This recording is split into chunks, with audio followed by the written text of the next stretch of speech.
Hello everyone.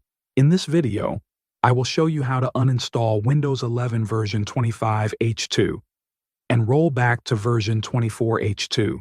First, click on the Start menu. In the search box, type Settings and open it. Once the Settings window opens, look on the left side and click on Windows Update. Inside Windows Update, scroll down and click on Update History. This page shows all updates installed on your system.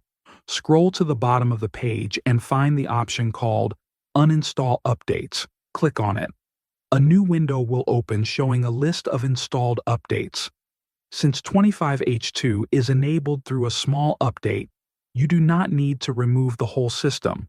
You only need to remove the feature enablement update. The update name and KB number may be different depending on when you are watching this video.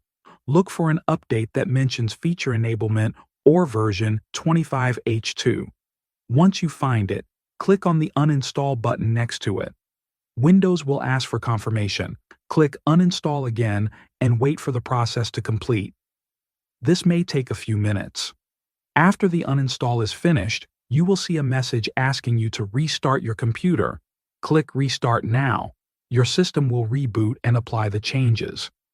After your computer starts again, you can check if the rollback was successful.